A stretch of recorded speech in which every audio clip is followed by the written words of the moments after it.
Running a call center is tough. Leading a sales team is a challenge. Luckily, your hosts know what it takes to succeed. What you can expect from your two guides? Conversations that won't be overly scripted, definitely not salesy or boring, just filled with as much value as possible. Each week, Jason and Oliver will bring you topics to help scale your team, increase profits, and actually feel like you are winning. So, if you are ready to up your game and become the best in the business, tune in, take notes, and be prepared to learn. And here they are with another episode of Call Center Confidence. It's Jason Cutter and Oliver Catt.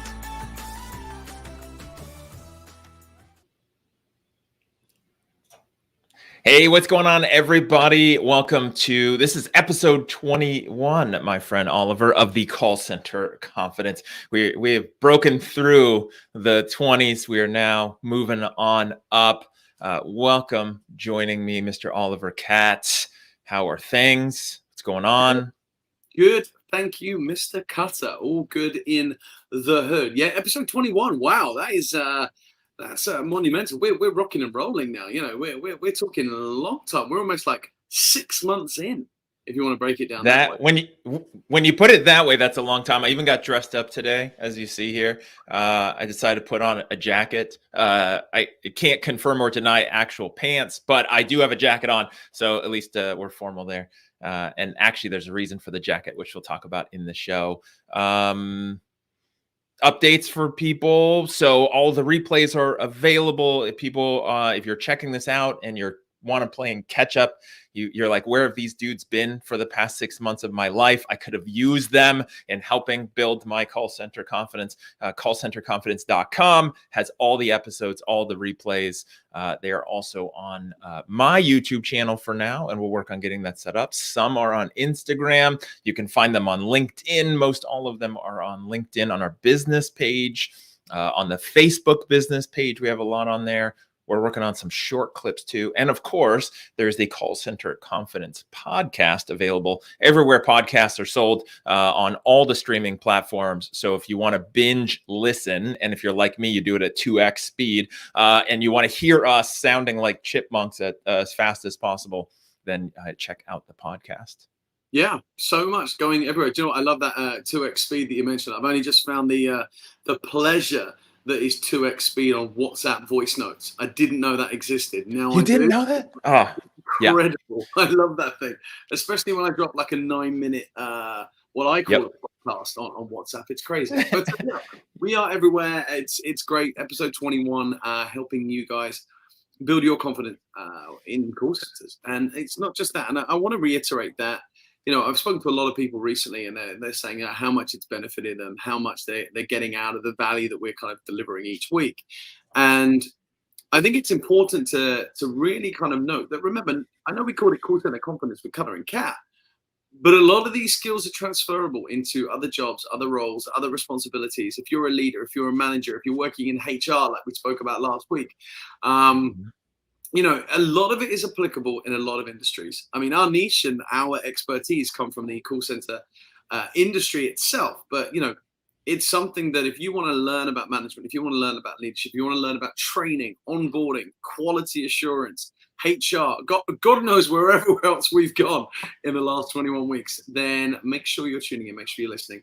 Tell all your friends about it, because somebody will get one person in particular who reached out to me owns a food distribution group, and they listen in regularly to get advice on their leadership and train their managers. So look, there's a lot of people out there tuning in. I feel massively underdressed now compared to you. I wish I got the memo. I'd have put a jacket on, but I should have let you know, but I just wanted to see, you looking good today. Well, and I think the key is, like you were talking about, that I see this very applicable to anything that's sales related. I mean, I have a retail furniture client that has retail locations, and obviously the QA part and recording conversations and listening is tough to translate. You can do it. In fact, they even have mystery shopping programs where you can really see what reps are doing. If someone's got the little spy camera on their glasses or on their jacket, but a lot of it can just apply because it's very general. It's very much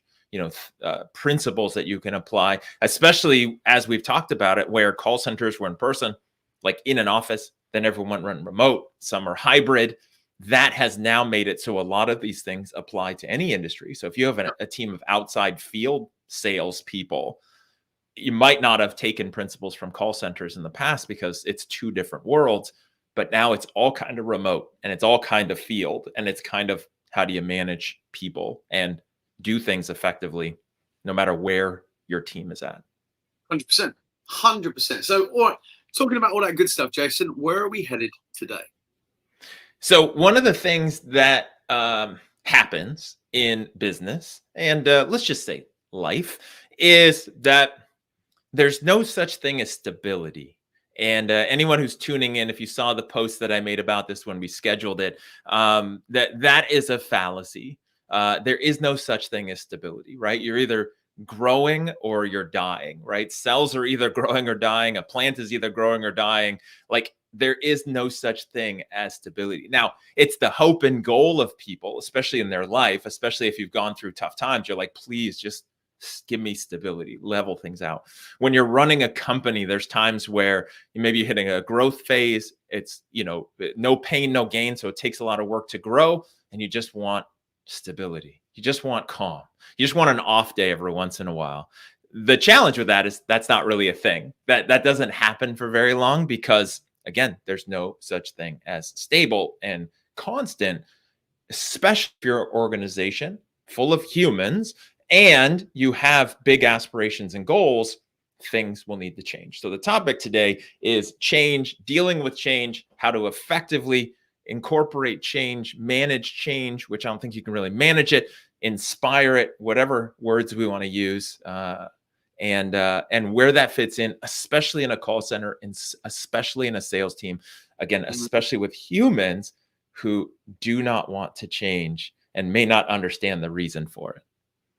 Is the grass always greener on the other side? That's the question, I think, today, as well. Not only that, people deal with change left, right, and center in these industries. New management, new people, new process, new systems. There is so much on the table. This is a very large conversation. I think something that Jason and I have been brewing in the background for a long time. Nobody likes change. People sometimes are afraid of change. What about you? Do you like change, Jason? Do you think it's a good thing? Do you think it's a bad thing? So I will say that I like change. However, I think there might be an asterisk or a caveat to it. I'm really open to change and okay with change. I've really opened that up in my life. People who know me know that I moved from one side of the country to the other like 4.5 months ago. We'll call it 5 months ago. Just totally uprooted my life and then moved.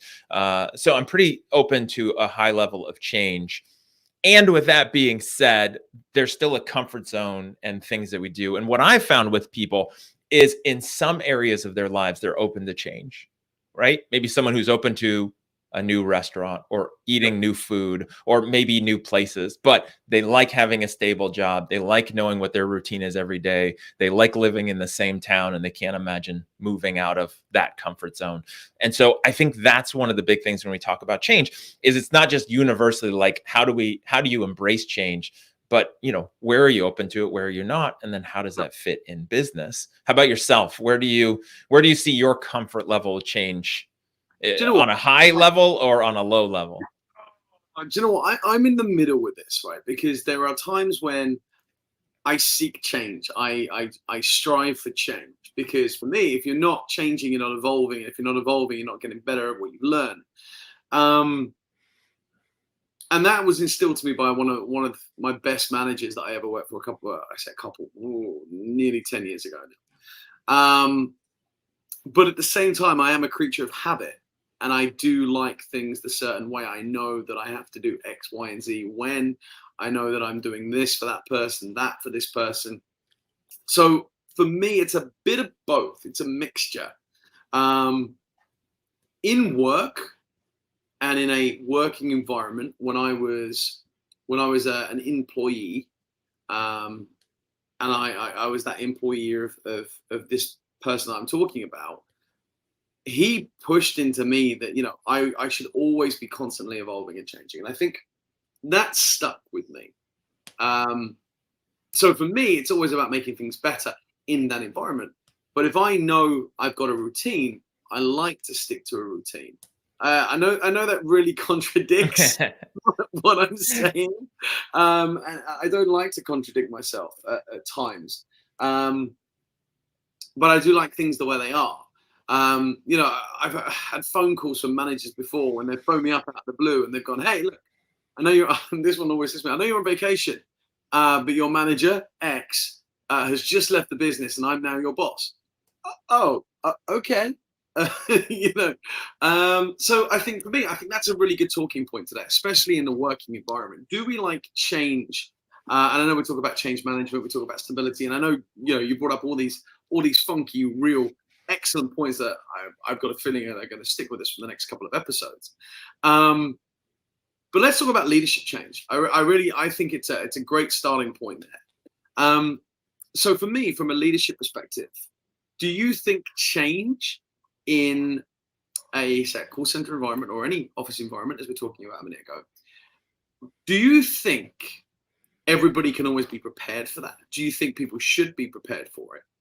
And I also kind of want to add in there is like, should we be looking at it from above and below when these types of changes happen in that environment? And what I mean by that is so many people higher up focus on, okay, this person's leaving or this person's being removed.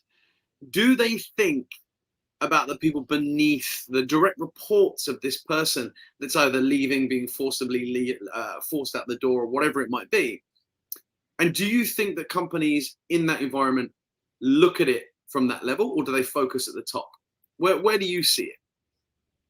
Well, I think there's a lot in there to unpack. So hopefully this isn't one of those 9-minute monologues that you want to fast forward on your. Hey, we're back and forth. Don't worry. Yeah, so I think there's a few things to keep in mind. I mean, you know, one of the things that I learned early on when I was leading and building a sales team, and then started being what I would tell everybody in interviews when I would hire them and tell them about what they should expect, was letting people know that change is a constant.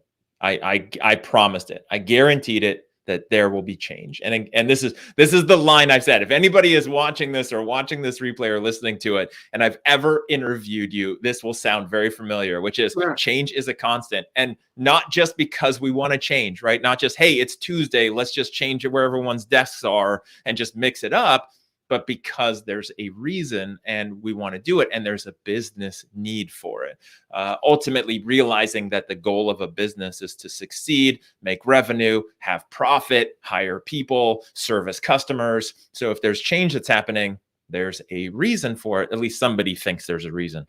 Or like you're saying, if a manager leaves, it wasn't something that was wanted, but we have to deal with it. I think the best thing is really to be successful with this when we talk about change, especially from the leadership side on down, is having a culture of people in the organization and a corporate culture that understands the value of change and embraces change, which is so important. And Rich just chimed in, put in the chat, yeah, so change is a constant, definitely good. And that's a great reminder. Anybody who's watching this, please make sure to like this, to share it, put it out there in the community. Even if you're watching it now, leave your comments too. Talk to us about change, what you think as we're going through this. You know, we want to get this out to everybody. I think the change thing is it's got to be a part of the company culture. One of the things I see is where companies don't make it known to their employees that they want to change, they want to evolve, they want to grow, they want to succeed as an organization. And so people think, I'm going to go to this job and I'm just going to get to do what I do and come in at 8 and leave at 5 and Monday through Friday and then have this stable work, right? Like those, especially in call centers and sales organizations, this isn't a factory where you're pulling the same lever for the next 40 years to make widgets for the next 40 years, right? Like that is not what we're talking about. And that doesn't exist anyway. And so I think both from the top down, as far as the culture goes, and then the bottom up, people understanding they're on board with a company whose culture is around change to succeed and win. What do you think when you see those two sides of it? Yeah, no, do you know what? I agree. I think, you know, as you said, change is a constant. Rich agreed. I think, you know, I think you're absolutely right with that. I really want to touch on a point that you talked about, about people coming in just expecting to do their bit and get out, and the way that people operate. I've seen that work. I've seen that not work. I've also seen people come in like a bull in a china shop and, try and change everything very quickly. Again, a lot to unpack with the points that you're talking about. And I think it's right, because these are things that people want to know, but they sometimes don't want to ask the questions, or they're too afraid to say something. One of the last companies I worked for, the title, and I'm not going to say the company's name, but the title was blah, and then in brackets we always said blah, subject to change, and that was the monologue that everybody preached. Every single person, right down from the guys on the phones all the way through to the MD, the operations directors, and everybody, because at that point it was always subject to change. And I think in those environments you have to be prepared for it. To touch on a big comment again from Rich, change can be difficult for some. I find people generally don't like change done to them. I've always tried where possible to include the people who will be affected by the change to be involved in the scope and the delivery of the change, basically empowering them through said change. And I think that's a very poignant point, is the fact that you keep people involved, you keep people in the loop, especially if it does involve them. There is nothing worse than all of a sudden something coming out the blue or down the pipeline that's going to affect you. It's going to affect your team. I worked for a client over the last 18 months where software changes were happening all the time because they found the new shiny penny. Mm-hmm. And in that shiny penny, they weren't telling any of the guys in operation. And the problem you had with that is that these changes would come in, and then all of a sudden they go, but what you've just done is great, but you've just broken this, and this because you didn't consult us in the operation. Now that's not to say, you should always have your managers involved in everything, because, sometimes you do have to have that, decisions at the top. You have to have that private and confidentiality, clauses and NDAs and all that kind of stuff. But at least if you're going to change something operationally, or as Rich said, if you're going to affect people, you should get their input. You should get their buy-in. I think is probably one of the most important lines at that point, because if they're not brought onto your journey, if they're not, drinking the Kool-Aid with you, then when this change comes in, it's like, bam, wall in the face. What's going on? And I think you're going to run into a couple of problems. So my message, my factor, all call center managers, VPs, operations, senior directors, sales directors, COOs, CFOs, whoever you are. Guys, if you're going to drop something on the operation, make sure they understand it works, make sure they understand how it works, and give them a chance to ask questions. I've seen it go horribly, horribly wrong if it's not done the right way. Would you agree with that? Yeah, and I think as you're talking about it, I'm thinking of how this frames up different in my mind. I've never thought of it this way. And so literally coming to this conclusion as you're sharing some examples, both the bull in the china shop, as well as we're just going to go after the shiny new object or pick this thing, is dysfunctional change, right? Mm-hmm. It's when it's a dysfunctional change that is occurring, and the dysfunctional change, as you're describing, especially those two scenarios, I'm reflecting back, like almost like my life is flashing before me in reverse of all the times I have seen these things happen. Is that dysfunctional change is usually the result of somebody's self-centered or self-interested motives that are driving that decision. So if we look at this, the bull in the china shop example is somebody who comes into the organization. Many times what happens is it's somebody who feels like they have to make a name for themselves or prove their value or assert some kind of control. And then they've got to put in changes. They've got to make changes for the sake of changes so that it's their identity on it. Essentially, they're marking their territory and saying, okay, we're going to change the script because this is what I think works. And I don't care what you guys have been doing. This is my way now. And here's what we're going to do. Or I'm going to institute this or put this in place. And where that's really dysfunctional is when that's done really early on before even analyzing it and looking at it like, let me get into this leadership role and be there for 30, 60, 90 days, assess what's going on, and then see what would be productive versus what would be just me doing my thing. And then if we also look at that other example, and people can't see it because it's focused on me, I can see you laughing on my other screen, which is funny because you know this is true, is the other example that you said, which is putting in, let's say, software, for example, that one department wants, and it's literally going to break other departments, other parts of the operation, parts of the process.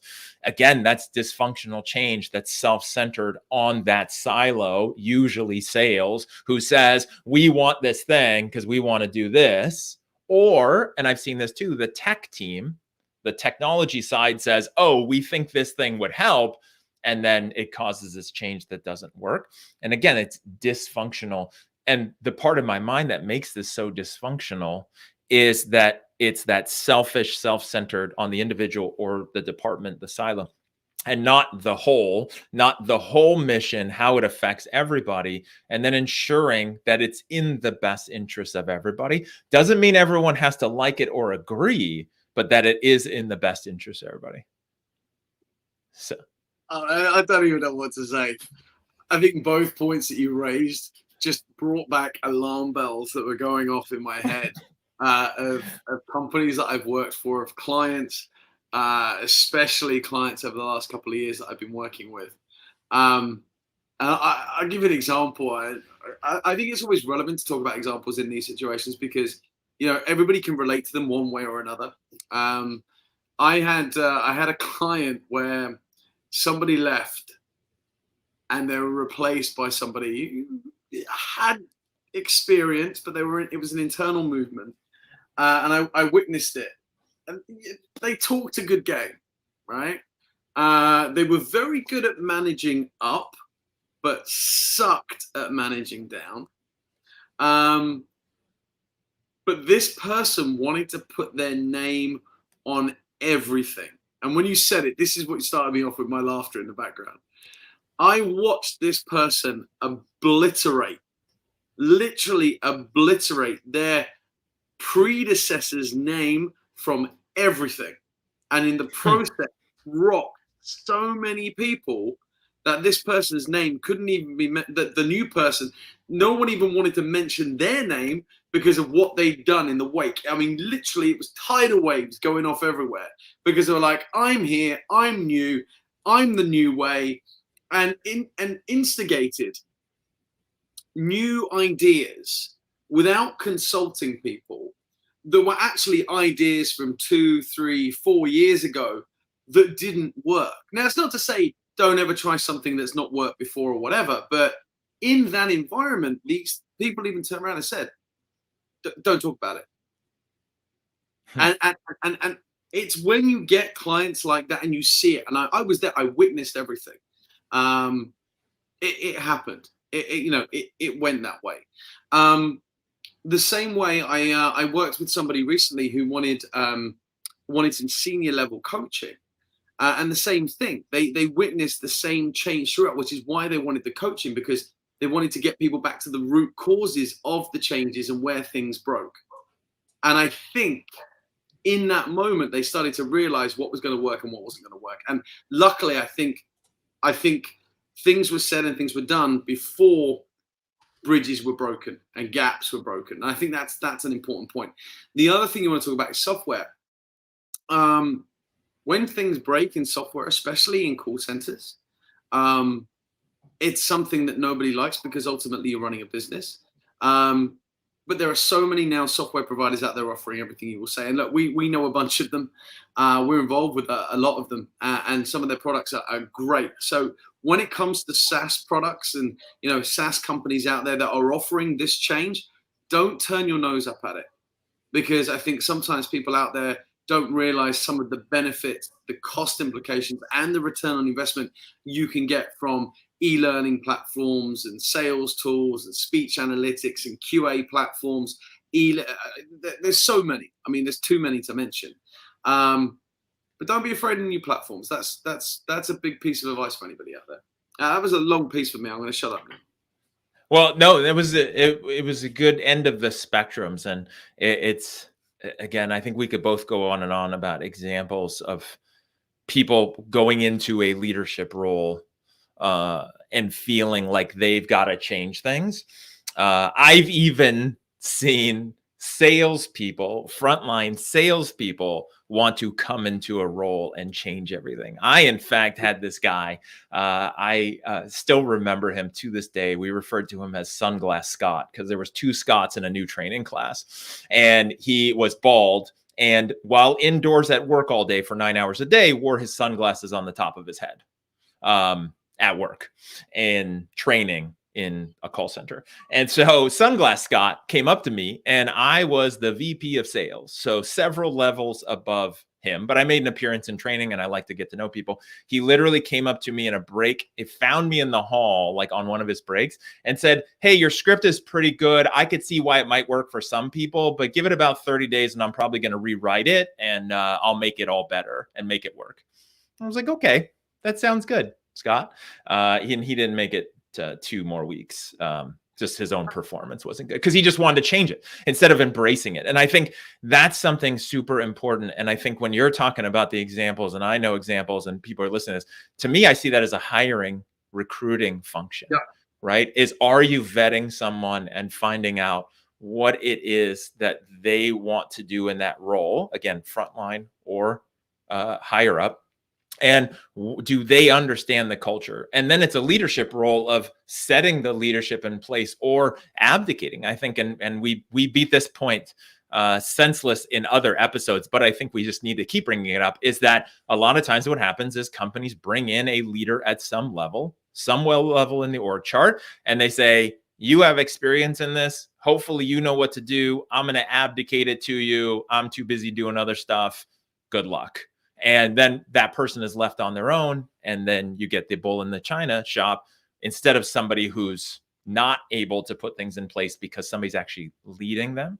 And I think that's one of the key things with that. And going into that change and coming in and how it's done appropriate. It's actually why I put on the suit jacket today as a reference to one of the biggest opportunities I had as an employee, where I was hired and I didn't even have a title. This was the company I was at years ago. I was given some weird title that nobody knew what it means. I don't even remember exactly what it meant at the time, but basically my job was to assess all of the processes and systems and everything going on and then fix them, to build training, to build checklists and operate. Like I'm really good on the sales side, operationally on sales and back end ops. Like that's also a good skill I have. So I went in, and it's funny because the dress code wasn't formal, but I went in with a suit and tie because I just wanted to make an impact because I knew the boss. And but then what I did for the first couple of months was just sit back and assess, meet with each person, talk to people, take notes, and then figure out what needed to be changed with compliance from everybody, with understanding from people. Some people even saying, "Hey, I wanted to do that initiative. I've been bringing that up for years and no one's been listening to me." One guy was actually mad because I would get things approved that he was trying to, but I was looking at it from a different perspective. But it was also a lengthy process. It wasn't day one burning everything down and starting over. And I think that's like a valuable key, right? Especially for people like you and I as consultants. When companies hire us, we also have to be careful not to just go in and start ripping everything apart, because some of it might work. Some of it might be very effective, and we don't know until we assess it, right? No, exactly. And I love that. I mean, I want to know what happened to Sunglass Scott. Where is he now? I don't know. Poor guy. I don't know. He's probably a millionaire somewhere selling something. I don't know. Again, that's the openness side, right? When people are closed-minded, whether they're sales or leadership, we've talked about this before. It's just being open and being a sponge before thinking you know everything. Unfortunately, the people who think they know everything, the seasoned veterans at sales and leadership, they're just going to keep bouncing around because they're going to try to do everything their way, and it's going to be tough. Yeah, no, I understand that, and I get that. So, all right, so look, let's talk top tips about what we've just discussed with these types of people coming. Oh, I've just smashed. Oh, hello. Hey, there it is. Right. So, okay. Breaking everything down into a nutshell, let's give him a halfway tip point here. Let's give Jason's top 3 tips when it comes to this type of environment with the managers that we do. I'm giving you a minute to think here. Come on, right? We got this. I can see your eyes going. So, Jason's top 3 tips when something like this happens, when you've either got somebody like a bull in a china shop above or below, because you never know, you brought them in and they're coming to you with idea, and you as a manager are not ready for change. What about the team beneath, right? It could be anywhere. Wherever you're going with this type of environment, what would you suggest? So if I had to put some tips to this, if we've got somebody, I'm a leader, I've got somebody below me, they're just trying to put in all these things and make changes. I think it's really about having a conversation, reining them in, discussing what it is that they want to do, and then taking that and validating it and appreciating that they're coming up with ideas. Yes. And then having a discussion about how that fits in with the culture and the mission and the vision and the core values of the organization, right? How do those changes affect and facilitate where the company is going and who the company is? I think it's also important that the second tip is always to make sure that person understands the past. Because like you said, in one of the examples, sometimes what happens is somebody comes in, they want to make all these changes that have been tried before. And not that trying them again isn't going to work, but maybe we tried that before. Maybe we did that thing and it didn't work. Not that it won't work again, but we need to make sure we don't just repeat history by trying, I don't know, let's try, free food on Fridays again. Well, but if the issue wasn't fixed, that caused that to fail, then it's still going to fail. So I think that's number 2. I think the first one is obviously to validate and acknowledge it. The second one is to look at the past so that you don't repeat that. And then I think the third one is to put in some timeline, say, these are all great things. We got to understand that not everyone is going to handle all of this change at once. And we want, as another mentor of mine told me, we want an evolution, not a revolution. And so what can we put in place over time? And what is the schedule, right? What would be almost like an implementation schedule of change and ideas so that we can make sure they work?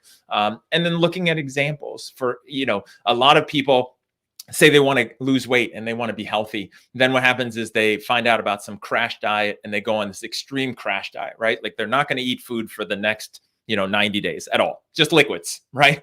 And that's such a hard change. And we have limited willpower. And that doesn't work for most humans unless you have a really big reason why. What works better is small incremental changes, right? Cut out sugar, stop eating desserts, do that for a while, and then do something else for a while, and then do something and over time, you have a compound effect. And I think that's the big key for that. So what do you think about that list, Oliver? What's your feedback?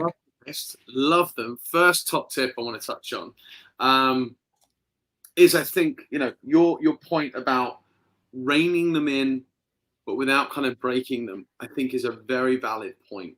And I think it's something that a lot of people don't appreciate is if somebody keeps coming to you with ideas, and I know we've touched on this previously before, if somebody keeps coming up after idea, even if they're new in the business, brand new, or even old and they've just been promoted or whatever it might be, is I think it's important not to break their spirit when it comes to something like this, because it's so easy to keep saying no if something's not going to work. Now, because it's been tried and tested, you've been there in the business when project A, B, C, and D were delivered and failed. So, no, we've already done this. We've tried it.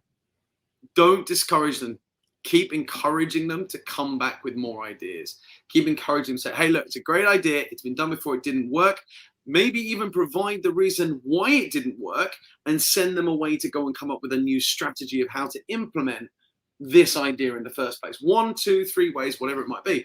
Because I think if you can give them that information, you might just be able to change the approach and maybe get a different result out of the same initial course. So that's the first point. The other thing I want to say is when you've got people with ideas, is encourage them to, as you say, what was it? You picked up on, you want to evolve, not revolve, is use that idea to get constant changes on existing processes. So you're not changing something new, you're not implementing something new, but you're adding new functionality or adding new ways of thinking around whatever it is you might be doing. So whether it's reporting, whether it's tracking, whether it's training, whether it's workforce, HR, whatever it might be, if you can evolve those scenarios and make them better and constantly tweak them, then you're going to make a whole realm of difference of whatever it is you might be delivering. So 2 points. Don't kill somebody's ideas. Keep them engaged and keep them coming back. And secondly, keep tweaking and changing. You agree with that? I think that's great. And it's so true about killing somebody's initiative and their desire to do it, right? I mean, think about any relationship you've been in where you're like, hey, let's do this thing. I want to do this thing. Like at some point, you're just going to give up. Or that friend where, you know, you're the one that's constantly wanting to do things and they're constantly busy or don't want to do it. At some point, you're just going to give up. Like, why do I keep inviting that person to hang out or to talk or go do things? I'm just going to give up. It's just easier not to. And so you don't want to stifle that, but you want to help them understand and put it in perspective. And again, we're talking about leadership. We're talking about people below you in the organization, in the org chart. This is also the same advice I would give when I'm dealing with a frontline salesperson who has ideas and wants to make those changes. Like, okay, how can you do that? How can you, change what you want in your delivery, but do it over time so you know what's working and what's not working. And I think it's just, good kind of change management and addressing that. And again, for people who are tuning in, let us know what you think those top tips are or what you found works well for dealing with a manager that's in the organization below you, that where you can affect them from a leadership role, who has filled with constant ideas or things they want to change, and how you would mitigate that. And Paul, put a comment in here. Every process should always be under review to make sure it's still a fit for business, to move any business forward. Be restless to be better. I love that. Be restless to be better. And I think that's part of what we were talking about earlier, which is, change is going to be a constant. You're going to be looking at the process. You're looking at ways you can win and grow and succeed in your own life, hopefully doing that instead of like shooting for stability. I think that reminds me, Paul's part there, which we're both shaking our head. I never heard that before. I love it. Be restless to be better. Reminds me of another quote from a different mentor on the consulting side, said, always grateful, never satisfied. And that one is huge for me because it's like something happens that's good. That's great. What else can I do to make change, to make a bigger impact, right? Not just that there's no finish line, just, hey, I'm always grateful, never satisfied. How do we keep improving? How do we keep growing? Let me know your thoughts on this, Oliver. So Rich put a comment in a few minutes ago talking about including frontline agents in the change that could impact them and that it empowers them. What do you see, or where do you see that you agree with that statement, or where have you seen that to be accurate, maybe not agree with that statement? What do you think when you hear that advice? Okay, so there's two ways to look at it. First and foremost, I support that. And I support giving the agents a voice to talk about what's going on, be involved in what's going on, especially if it affects them in any way, shape, or form. I've worked with companies, I've worked with clients, I've worked with businesses, call centers over the years where, sometimes they don't want to ask the agent, they don't want to ask the people on the front line because I think they feel like, well, why should we be going to them for ideas about our business change? And it's not about going to them, it's about getting their input. These guys are running your business, and these are the most important people. If you don't have frontline teams in place, you haven't got a business. Bottom line. Yeah. And these guys, for me, I always consider them the most important people, because if they're not doing their job, we can't succeed. We can't drive forward. And I think it's important to get their input. And when I was running training with classes and things like that, I found it really vital when I was working in-house for companies to get their feedback about, and this is change for me, for the training that my team delivered. It was training. Everybody always likes to get feedback after training, but for me, that's kind of always not really valid because it's just kind of people ticking a box. Yeah, your training was great. Yeah, woo. I think that's kind of pointless. It's more of a happy sheet checkbox exercise. A lot of people do it. What experience has taught me over the years is, for me, whenever an induction class is delivered, whether it be a 2-week, 3-week, 6-week, whatever it is, induction, is you get a 1-month post feedback, a 3-month post feedback, and maybe even a 6 or a 12, depending if you want to stretch it out that far. Telling you basically how good or how crap your training was, because you need to know whether you prepared your agents for the training. You need to know that they were ready when they left your training class. They were able to take a call. They were able to sell. They were able to deliver exceptional customer service. And if you can't deliver that, then you've definitely got a fundamental process. But people won't do that because it feels like they're getting sometimes maybe a negative response or something's not working, and then it's being pointed out that it's broken. But if you control that narrative, the same way that if you include the agents in feedback, system updates, the same way, if you put a new system in, get feedback from them, not the day it goes in, not tomorrow after it's gone in, but in a week's time, in 3 weeks' time, in 6 weeks' time, whatever it might be, because these are the guys that are using it. Before I moved into training, I used to be a team manager as well in a call center, and it used to be the fact where, I used to turn around and they used to go, "Oh, put a manager on the phone." Hey, look, these guys on the phone know more than I ever will because they're the ones doing it consistently. So 110%, I agree with Richard's comment. Going back to it, include the agents in the changes that impact them. Training, systems, process, updates, product knowledge, training, for example. Let's say that your guys are out on the floor and you need them to take training courses, whether they're frontline managers, whatever it might be. Get their input, do a training needs analysis, get their feedback on what they want to learn. Now, I'm not saying, if you've got a frontline agent that's selling telecoms and they tell you that they want to do an astrophysicist's course, you don't give them that course because it's not relevant to the job they're doing, but you at least tie it back in one way or another. It might be the fact that they want to learn how to do Excel better, which is great for long-term development and success planning. So there's a lot of ways to look at this. There's a lot of ways to figure it out. People don't like to get that kind of feedback, but I am 100% behind you, Rich. I know that was a very long-winded way of explaining it. I hope I got some nuggets of information across there for that. But I agree that, get these guys involved, get their buy-in, as I said before. And I think actually Paul's made that comment as well, somewhere in my comment section. Yeah. I'll let you go to that comment in a minute because I can't find it now.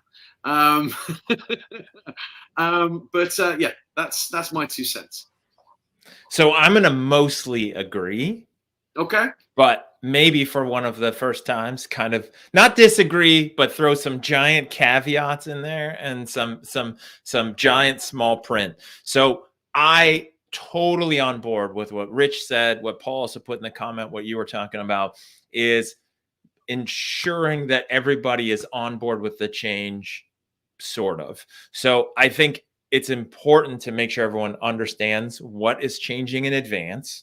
Nobody likes surprises. And even if you have a really strong culture of being okay with change and everyone is flexible with it, last minute change, sudden change, hey, by the way, this is happening, that can be jarring for people. So you're not going to get away with that a lot. Sometimes, yes, but not constant.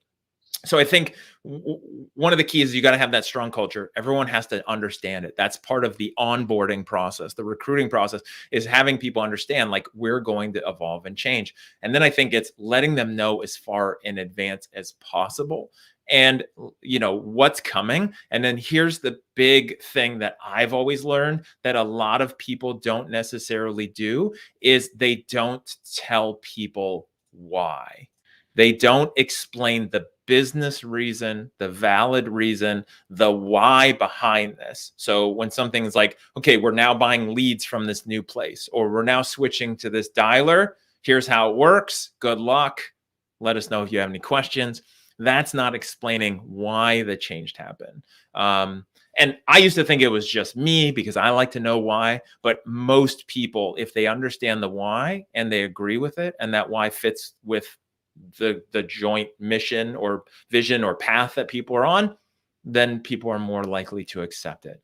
And what I have found is even more than the what, the why is important, right? Like, okay, we're going to change this dialer. Okay, why, right? The actual dialer change, nobody cares about. What it does and how the buttons work, no one's going to like change and, and getting used to that, but they will if they understand why. And I think that's the key. The big thing to be careful though, and this is where I see a lot of people, a lot of organizations where they know they need to change things. They're worried about having everybody on board. They're too far on the other end of the spectrum, which is we want to make sure everybody is on board and we get their buy-in. Kind of like Paul said in the comment, which is get their buy-in so that it is more likely to happen. The problem at too far the other extreme is trying to sell them on it in advance or getting their feedback in advance like they have an option. Then the problem is they think they're in control and they can dictate whether the change is going to happen. And then what you get a lot is the prisoners are running the prison because they're dictating if the change is going to happen or if they're going to accept it. And you might end up with a mutiny. And I think that's a dangerous line where it's like, we're doing this change. Here's why. We want you to be on board. You also don't get a vote, right? Like the vote has been cast, but we do care about you. And that's a sensitive one because if you say it the wrong way on either end, you either get a mutiny, like where they think they're in control, or everyone's pissed like they don't have a voice. I back everything that you said there. And I want to touch on a couple of points I think are valid here. The first one, the reason why I don't think the why piece that you mentioned happens is because a lot of managers, and I've seen this in my experience, I've seen it in the wild, so to speak, is that when certain managers who maybe haven't got the gravitas or haven't got the backing behind them at certain points in their career feel that if they're trying to do this, that they're trying to, the why is essentially a justification. Now, to be clear, telling them the why and justifying a decision are two very different things, guys. So you need to be aware of that. And I think Jason is completely right, is you explain the why, but you do it in a way that, oh my God, we're making this amazing change because, all right, that's not you justifying anything. You know, if somebody questions you on a decision that you make, then you never have to justify. As a leader, that's the point. It's up to you. If you want to justify, do it. I do it sometimes. I don't do it other times because sometimes, you know, it is I've made this decision and it's sticking. And then sometimes you'll explain it. That's your justification. The why, as my interpretation from what you're saying, Jason, is to get their buy-in, to tell them about this fantastic change, to get them on that journey. And then obviously this is going into the next point that you raised about making sure, as you said, the prisoners don't run the prison, is you are telling them the great news and you get your feedback on, you know, what changes need to be made because it doesn't fit into your current job role, not why you don't like it. So in my opinion, maybe I'm slightly wording it differently, or whether this is a disagreement, again, I don't know. But I think you'll agree with this point, is the fact that, you know, you're telling them great success, this is the change, this is why we're doing it. And it's not what you don't like about it. I want the feedback of what doesn't work when you're following this process. That's the feedback I think we need to really obtain in this change movement. Am I agreeing? Am I disagreeing? Am I going down the same journey as you there? No, I think that's all right in the same line. And again, the advice for anyone listening, especially if you've had issues with getting people to change or accept change that's in the organization, you can't get them to change, but you can hopefully get them to accept it more times than not, is riding that line, explaining why. Now, the only thing, as I'm listening to you talk, one of the things, and I just want to make this point because I think it's so important from my perspective, is that being a leader and having other people make a change takes selling and persuasion skills, right? I think most people would agree. What's fascinating, and this is what I realized years ago, is that those are the same skills that it takes to get a potential customer to become an actual customer. What we're talking about is actually literally the same thing, which is to be good at sales, you're getting another human to embrace change and see that a new decision is safe outside of their comfort zone, outside of what they know and are used to, and they're okay with that. Because again, if it didn't require change, they wouldn't be doing it, or they would already own it. Or if they were okay with the change, they would have signed up instantly and they wouldn't need any help persuading. And so by the fact that they have to deal with a salesperson means they need help embracing change and feeling it's safe.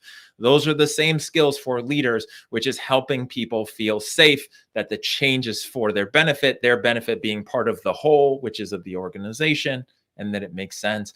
And I think what's interesting, though, is what you were talking about, is getting them excited and seeing about it.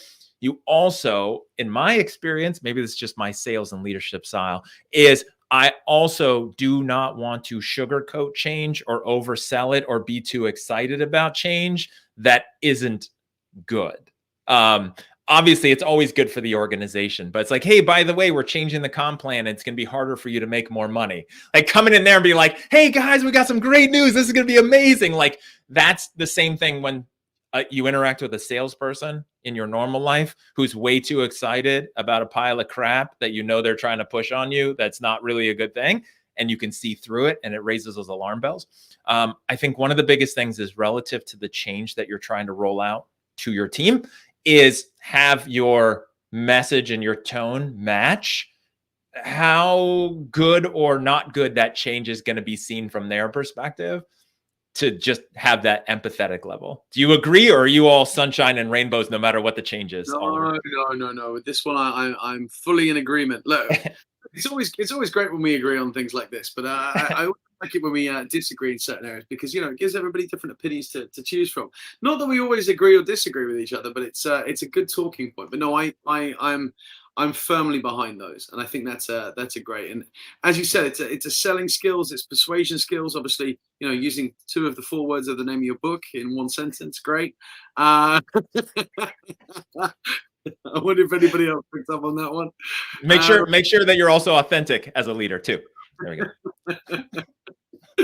But look, I'm a firm believer of that. And look, this whole conversation I think could go on for a very long time. And I think, as Paul put in the comments there, too rich. If you get their buying through the process, it'll be more likely to happen as if they feel like it's their idea to own and deliver on. I think those are very good points. All of the comments, everybody's got a different opinion with this, whether, you're doing it for justification, whether you're explaining the why, whether, you're, as we've said, destroying people's ideas, skills, and things like that. It's about encouraging. Change is a good thing. And I think this is kind of a good point to kind of start to wrap up where we're going with today. But I think this is probably going to lead into next week as well, because I've got a ton of other questions that I want to put out there. But change is a good thing, and people shouldn't be afraid of change. I think people are afraid of the unknown and where that might go. But if you can plan ahead, if you can see a roadmap or a journey of what this change is going to create, and I'm not saying you're going to plan for every eventuality. That's not the case. People, you have to expect the unexpected in certain times like this, especially when you're implementing something new. But don't be afraid of change.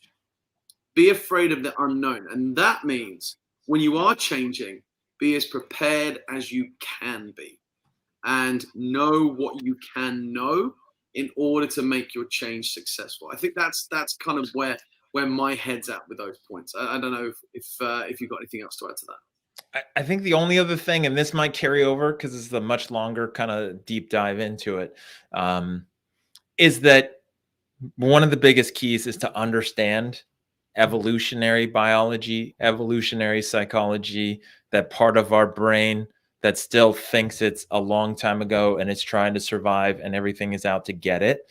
That is what's inside of your employees, in your teams, in your potential customers. That part is the truth. I see a lot of managers get frustrated when their team won't change or embrace the change and people push back.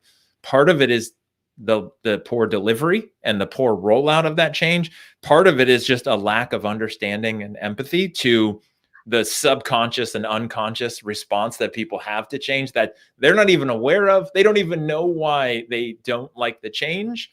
But once you understand that, then you can actually affect the change differently, instead of getting frustrated with people not doing what you think they should do. Instead, stepping back and going, oh, that makes sense why they're not doing it. How can I help them? Or, and unfortunately, I've had to do this as well, is realizing, oh, I have the wrong set of humans on the team that aren't going to embrace change, and they weren't hired correctly. And unfortunately, we need to reset things. And I've had that situation where big changes were coming, the comp plan, the script, the process, even the product, everything was changing about that role. And I knew none of them could make it. And my boss had me restart the whole sales floor from scratch, end it on one day and start it over on the following Monday. Because sometimes there's just a limit of what people will actually be able to change. Yep. No, I agree with that. So look, I think this is a good point to mention that we're going to continue with the stability piece next week. Because like I said, I've got about another 10 questions that I want to drop out there. Some points that I want to discuss next week. Because the thing is, we're talking about change in leadership. We're talking about change in management. But what about managing those changes? What about also, preparing your frontline teams for those changes that are coming in at a strategic level, at a leadership level, even at a business operational level as well. So there's a lot of different areas we can cover with this next week. If you're listening live and if you're sharing this post live or whatever it is on the postcast, then make sure you are sending us any questions or any thoughts or anything that you want us to add into that conversation for next week's episode when we get out that. So drop in your comments, whether it's on LinkedIn, Facebook, Instagram, any of the social media platforms, the website, whatever it is. I'll update the website with the latest episodes in the next couple of days, so they'll be up there. But I know that we are now officially up to scratch with our episodes on our podcast. So when will this episode be going live on the podcast, Jason? We are pushing, and so far we've been effective last week and hopefully this week. So we do these live on Wednesdays. The podcast, it will be a podcast episode by this Friday. So if you miss it, or if you want to just hear us again while you're walking around, clean the house, driving, that's what you want to do on your weekends, listen to us, which I don't blame you in any way. That is the goal, is to have it available so that you can digest it, put things in place starting Monday, and build the call center that you want in a way that works for you. Absolutely. But yes, don't forget, check out all the social medias. The website's up and running. We're online. Messages, get in touch. Let us know. LinkedIn, Facebook, Instagram. We're everywhere, and we're growing slowly. So it's happening in real time. So stay in touch and let us know what you want to talk about. In the meantime, we will be back next week with more stability and more change management topics. I can't even speak. I've only had one coffee today. And of course, don't forget, you can get in touch with Jason at jasoncutterconsultinggroup.com, jasoncutter.com. And I missed the other one because it went off the screen too quickly. So tell me what I missed, Jason. What was the third one? My LinkedIn URL. There we go. There we go. LinkedIn. Available, and the same with me, Oliver at thecatalyst.com, and again, thecatalyst.com. You can get hold of me on LinkedIn. So yeah, stay in touch. In the meantime, Jason, thank you very much for dropping some awesome bombs today. Some great tips. Loved your mid-episode top tips section. I think we need to keep that in there. That's a good idea. Yeah, we'll keep adding that. We'll do top tips section. So every now and again. And in the meantime, from Jason and myself, thank you very much. Jason, it's been a pleasure as always. Thank you for being here. Thank you for embracing change as we go through this. Thanks, everybody. And we'll catch you next week.